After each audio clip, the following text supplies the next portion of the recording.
오늘 아침 뉴스 연구소.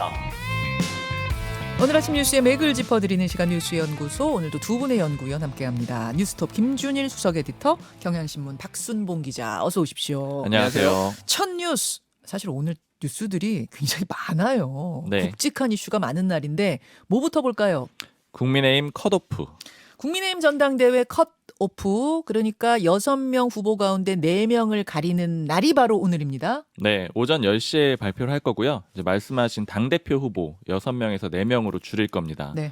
전에는 한번 컷오프를 했는데 그때는 일종의 자격 심사였거든요. 그렇죠. 서류 평가라고 보시면 되고, 오늘은 책임당원 6,000명 대상으로 여론조사해가지고 발표를 할 건데요. 네. 당대표는 4명, 최고위원 후보는 8명, 청년 최고위원 후보 4명 이렇게 줄일 겁니다. 예, 근데 이제 오늘 10시에서 10시 반 사이에 보도된다, 그러니까 발표된다, 전 그렇게 알고 있었는데 어제 이 뭐 순위에 관한 보도 하나가 나오면서 당에서 굉장히 시끄러웠어요. 네, 구체적인 건 아니었는데 펜앤마이크가 보도를 했는데 수치는 안 나왔고요.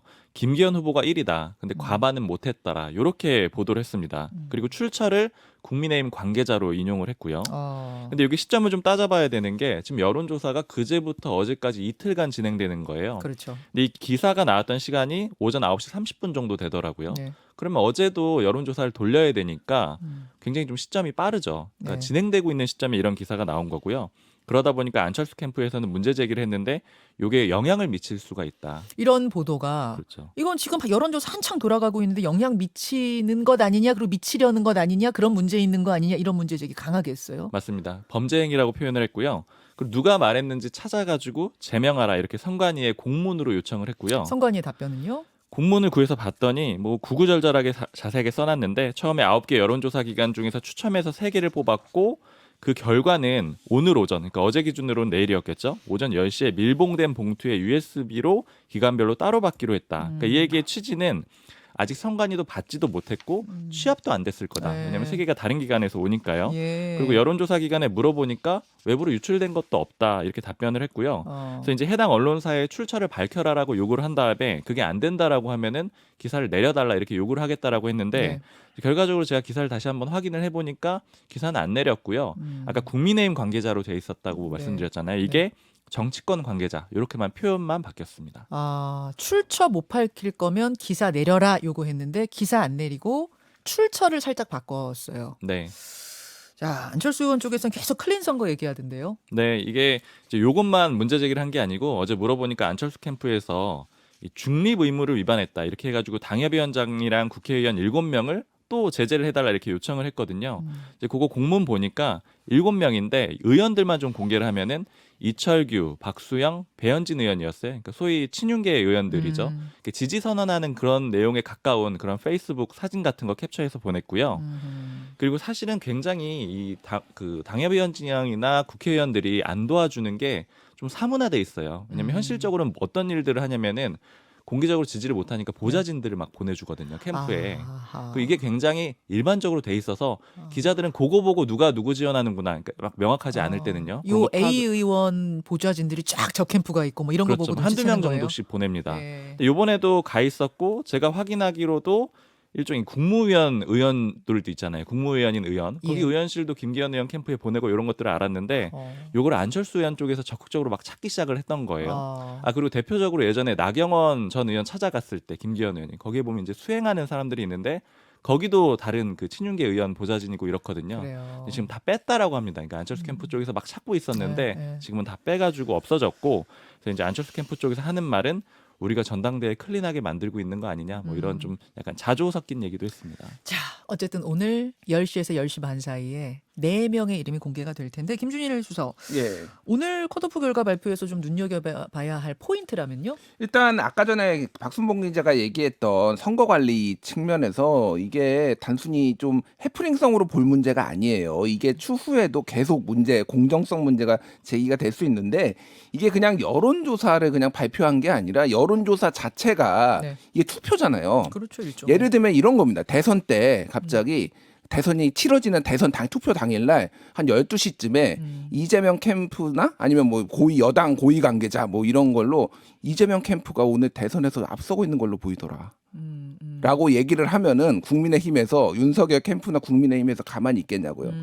그러니까 이게 소위 말해서 밴드웨건 효과, 대세 편승 효과를 노리고 이게 당 고위 관계자인지 아니면 선관위 사람인지 아니면 캠프 사람인지는 알 수는 없으나 네. 이런 식으로 한 거는 이거는 선거에 노골적으로 개입을 하겠다라는 의도로 보이는 거거든요. 그럼 이거는 사실은 징계를 찾아서 징계를 하는 게 맞아요. 심각한 문제라는 거죠. 심각한 문제. 네. 이게 그냥 단순히 이를테면은 뭐 여론조사 공표 금지 기간 옛날에 깜깜이 기간이라 예, 불렀던 예. 게 우리가 뭐 고이든 크로스를 했네 안 했네 그런 차원하고 다르다라는 거예요. 그것도 문제인데 사실. 그것도 사실은 네. 문제인데 그거하고는 차원이 다른 문제인데 지금 선관위나 당에서 너무 이걸 안이하게 보고 있다라는 거를 좀 볼 수가 있고 어제 이제 김기현 의원하고 나경원 의원하고 이제 행사장에 가가지고 활짝 웃는 모습들. 자, 예. 사진 한번 보겠습니다. 지난 달개비 회동, 며칠 전 달개비 회동에서는 두 사람이 손을 잡긴 잡았는데 말하자면 김기현 의원은 두 손으로 잡고 나경원 의원은 한 손으로 잡고 표정도 너무 어두웠어요. 근데 어제 보수단체 모임에서 행사에서 두 사람이 다시 만났는데 어제는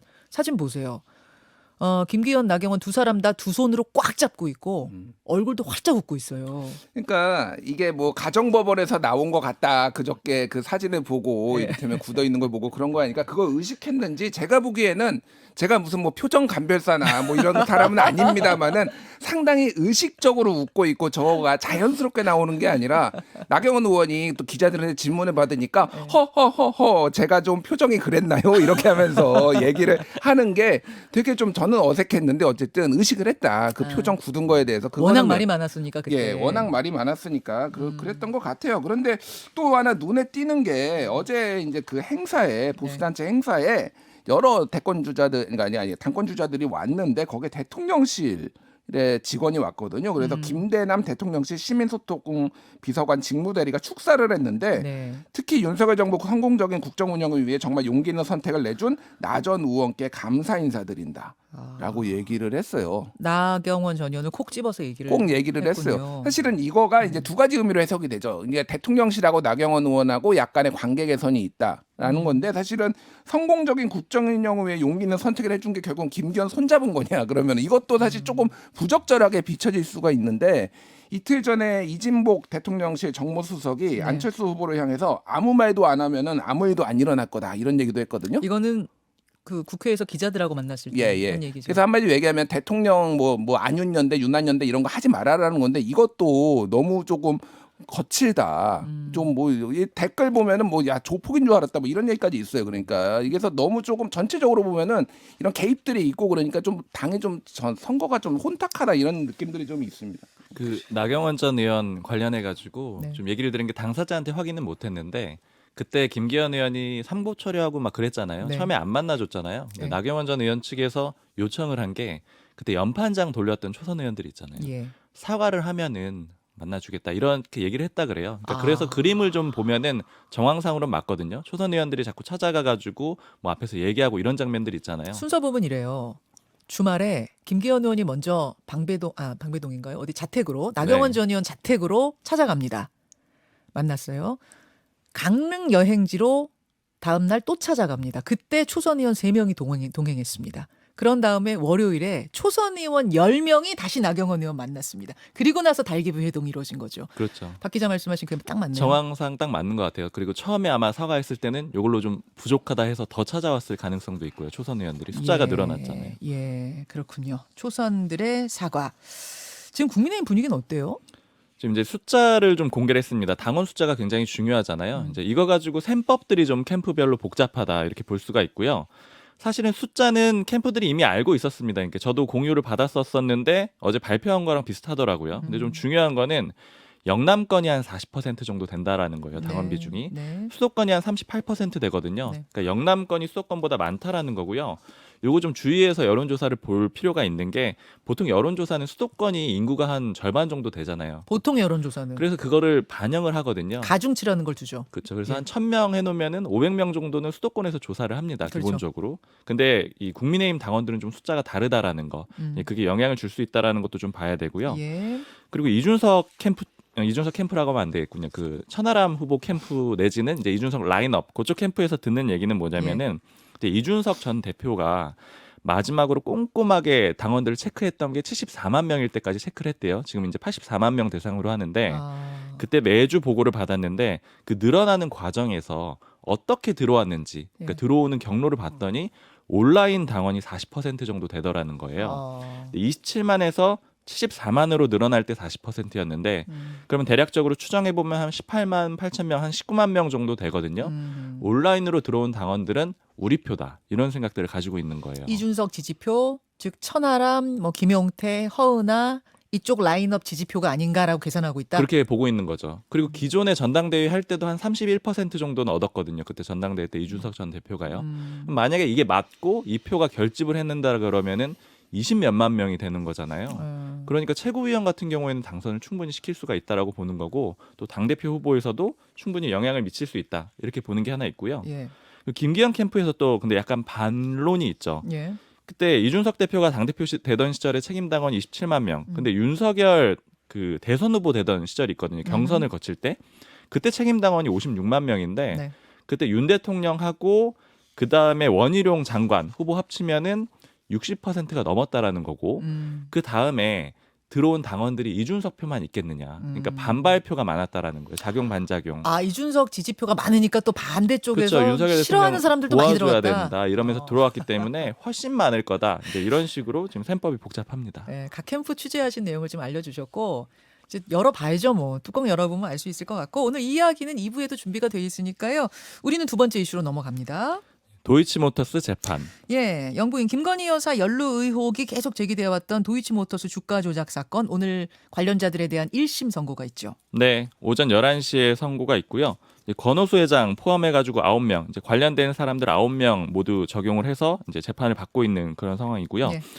핵심은 김건희 여사 그리고 김건희 여사의 어머니가 이제 관련이 돼 있다라는 거를 앞으로 더 추가 수사를 하게 될 거냐 말 거냐 이런 점이에요. 네. 왜냐면 이 사람들의 거래 자체가 정상 거래였다 이렇게 결론이 나게 되면은 추가적인 수사는 어려울 거고요. 여기서 유죄 혐의가 확정이 딱 되면은 그 다음에 더 나아갈 수 있고 특히 민주당 입장에서도 이 결과를 보고 특검 여부도 결정을 할 것 같습니다. 예, 김준일 수석 에디터. 예. 이게 많은 분들이 조금 헷갈리시는 게 오늘 도이치모터스 재판이 뭐 김건희 여사 재판인가 이렇게들 이해하시는데 그거는 아니고 거기에 이름이 있는 건 아닌 거죠. 김건희 여사는 고발을 당했지만은 아마 최강욱 의원이 아마 고발한 걸로 기억하는데 지금 검찰이 무혐의를 내리지도 않고 기소를 하지도 않고 그거를 지금 굉장히 뭐 좀 질질 끌고 있다 한마디로 얘기하면 보통 이렇게까지 질질 끌질 않거든요. 근데 뭐 일각에서는 공소시효가 지나려는 걸 기다리는 거 아니냐 아니면은 뭐 이 권오수 회장의 이거를 선고 결과를 보려는 거 아니냐 뭐 여러 가지 관측들이 나오고 있습니다. 네. 그래서 이게 굉장히 중요해요. 그래서 지금 2009년 12월부터 2012년 12월까지 지금 주가 조작을 했다라는 거거든요. 자, 2012년 12월이 뭐냐면은 이게 공소시효가 이게 주가 조작 같은 경우에 10년이거든요. 네. 그러면은 2022년 12월이라서 그래서 김건희 여사 저 공소시효가 12월로 끝나는 거 아니냐. 뭐 이런 얘기들도 있는데 만약에 이거를 공범으로 볼 경우에는 이 공소시효가 이제 같은 범죄에 연루돼 있으면 연장이 된다라는 거예요. 그래서 뭐 공소시효가 남아 있다 안 남아 있다 이런 논쟁도 있는데 중요한 건 어쨌든 만약에 이들이 유죄가 나오고 그리고 그 공소로 유지를 할 때 판사가 검사도 그렇고 판사도 그렇고 상당히 김건희 여사가 명단이 이름으로 나왔잖아요. 주가 조작과 관련된 여러 정황들이 그거를 그러면 이제 기소를 하거나 무혐의를 하거나 이렇게 좀 압박이 될 수가 있는 거죠. 그래서 그 부분은 이제 내용을 좀 지켜봐야 될 것 같습니다. 지금 검찰은 징역 8년에 벌금 150억 원 구형한 상황이거든요. 네. 이게 작은 범죄가 아니에요. 이게 굉장히 심각한 범죄라고 보시면 될 것 같고 오늘 선고가 일단 유죄가 나면은 검찰도 압박을 받을 거고 김건희 특검은 탄력을 받을 가능성이 높다. 왜냐하면 검찰이 액션을 안 취하면은 나설 수밖에 없다. 그리고 뭐 최근 여론조사를 봐도 60% 중후반대예요. 이거 특검해야 된다. 네. 추후 기소 가능성을 가늠해 볼 수 있는 그런 재판이기 때문에 오늘 이제 중요하다 그런 말씀이시고요. 같은 시각에 11시에 이 도이치모터스 선고가 있는데 재판이 있는데 똑같은 11시에 이재명 대표는 검찰에 출석을 합니다. 맞습니다. 장소도 바로 옆이에요. 서울중앙지법, 서울중앙지검 예. 이렇게 돼 있고요.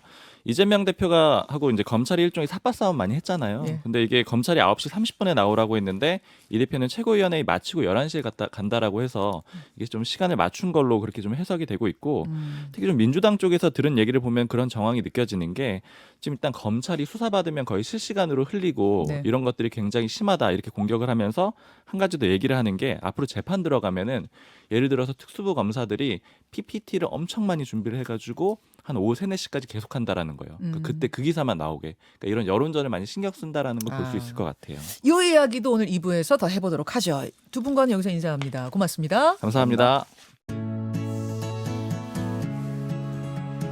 김현정의 뉴스쇼는 시청자 여러분의 참여를 기다립니다. 구독과 좋아요, 댓글 잊지 않으셨죠? 알림 설정을 해두시면 평일 아침 7시 20분 실시간 라이브도 참여하실 수 있습니다.